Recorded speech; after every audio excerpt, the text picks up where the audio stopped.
Hello friends, பரங்கிக்காய் பொரியல் செய்யலாமா? இன்னைக்கு சமையலில் அதற்கு தேவையான பொருட்கள்: பரங்கிக்காய், கடுகு, மிளகாய், கருவேப்பிலை. சூடான கடாயில் ஆயில் விட்டுட்டு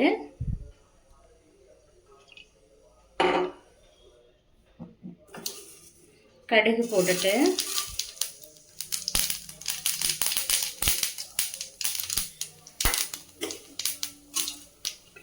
கருவேப்பிலை போட்டு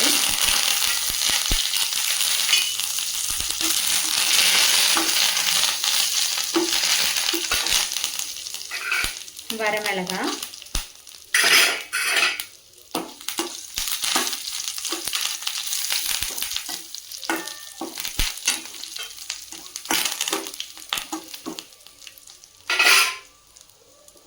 கட் பண்ணி வச்சிருக்க பரங்கிக்காய்,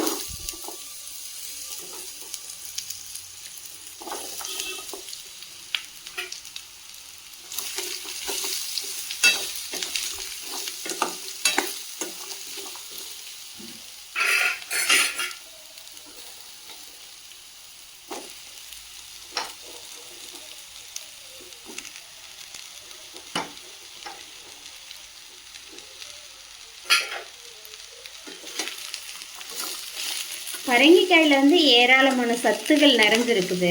நம் முன்னோர்கள் இதை அதிகமாக பயன்படுத்தினாங்க சமையலில்.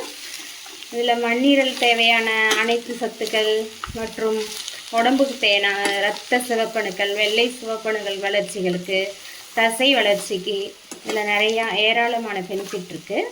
அதனால் வாரத்துக்கு ஒரு நாள் 2 நாளாவது இந்த பரங்கிக்காயை வாங்கி, மஞ்சள் பூசணின்னு சொல்லுவாங்க, பரங்கிக்காய்னு சொல்லுவாங்க, இதை பூசணி வாங்கி யூஸ் பண்ணுங்கள். தேவையான அளவுக்கு உப்பு போட்டு லேசாக ஒரு சும்மா கொஞ்சமாக தண்ணி லேசாக விட்டு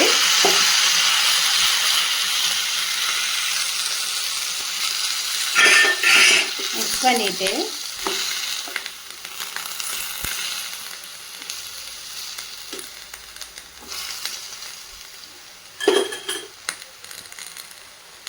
மூடி போட்டு ஒரு 10 நிமிஷம் வேக விடலாம்.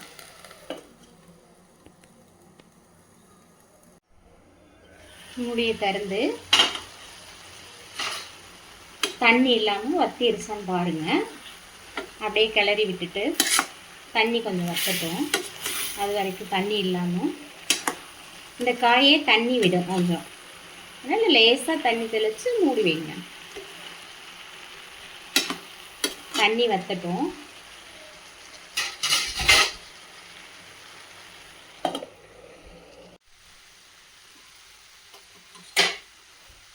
இப்போ தண்ணி வத்திருச்சு பரங்கிக்காய். இப்போ நம்ம டேஸ்ட்டுக்காக வேணால் நாட்டு சர்க்கரை அல்லது வெல்லம் கொஞ்சம் மிக்ஸ் பண்ணிக்கோங்க.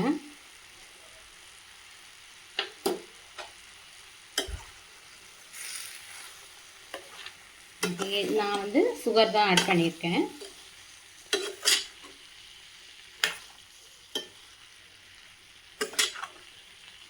அவ்வளோதான், பரங்கிக்காய் பொரியல் ரெடி ஆயிடுச்சு.